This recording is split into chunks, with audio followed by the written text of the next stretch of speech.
Dans cette vidéo, on va voir les documents essentiels dans la gestion de la carrière d'un footballeur. Vous voyez, la carrière d'un footballeur, c'est pas un long fleuve tranquille, hein, et ça nécessite aussi des documents administratifs, vous voyez, beaucoup de choses, des formalités à remplir.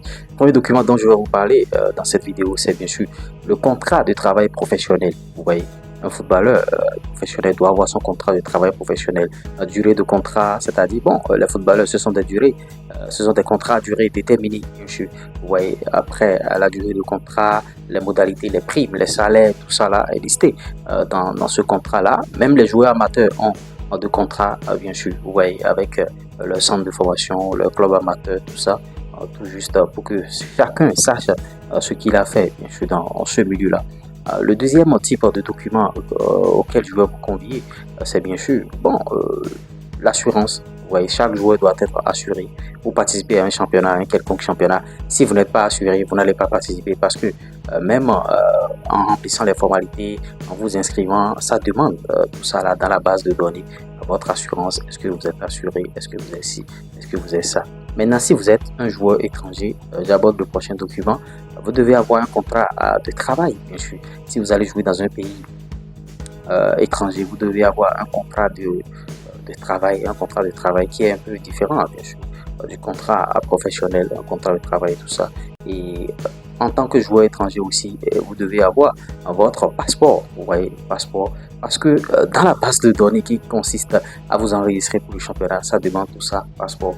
Maintenant, si vous êtes un joueur au plan local, même une pièce d'identité, ça suffit déjà pour régler tout ce problème-là.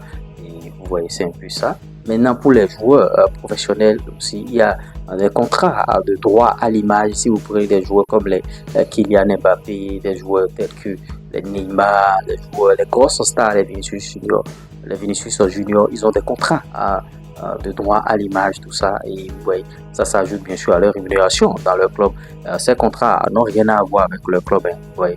Ils se font beaucoup d'argent. Les joueurs doivent aussi avoir un certificat médical. Vous voyez, avant de jouer un championnat, avant de participer à une compétition, il faut que le docteur vous examine pour savoir, bon, est-ce que le gars a des maladies, tout ça. C'est pourquoi les clubs exigent d'abord une visite médicale et après la visite médicale, quand ils vont vouloir te confirmer pour que tu puisses jouer avec eux, en tout cas un certificat médical. Tout ça là fourni dans la base de données, bien sûr, pour enregistrer un joueur. Vous voyez, c'est une base constituée par la FIFA. Ça dépend, bien sûr, si vous êtes au niveau amateur, ils ont leur base de données. Ceux qui sont au niveau professionnel aussi, ils ont leur base de données. Et ça permet d'enregistrer les joueurs qui passent, bien sûr, chez le docteur, hein, chez le médecin, qui les examine, bien sûr, pour voir si ce joueur-là est vraiment apte à participer au championnat. Parce que si vous allez mettre sur le terrain un joueur maladif, ça ne peut pas aller, bien sûr. Donc voilà le document. L'autre chose qu'il faut savoir aussi par rapport aux transferts, il y a les transferts internationaux, bien sûr. Ça nécessite un document appelé le certificat international de transfert. Si vous n'avez pas ça, votre formalité ne va pas aller au bout. Toujours dans la base de données de la FIFA. Et tous ces documents-là, vous voyez, et je n'ai pas parlé du permis de travail, je disais contrat de travail. Il faut faire une grosse différence entre contrat de travail et permis de travail.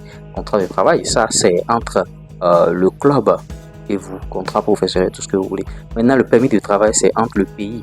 Vous êtes un joueur étranger, vous descendez dans un pays, vous devez avoir un permis de travail. C'est entre le pays et le joueur, vous voyez. Ce sont des formalités à remplir, bien sûr, vous voyez, ça, tout ça. Donc voilà, il y a beaucoup de documents, hein.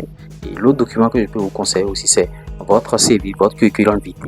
Même si vous êtes au niveau amateur, commencez déjà par faire votre CV, sinon, à la longue, ça va vous rattraper.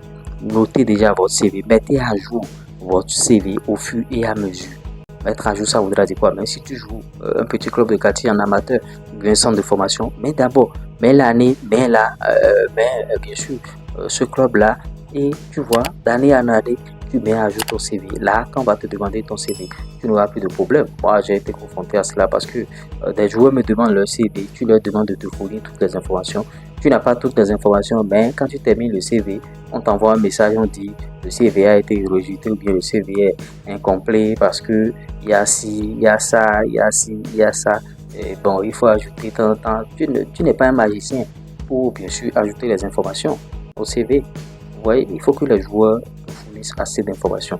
Donc, commencez déjà par mettre à jour votre CV.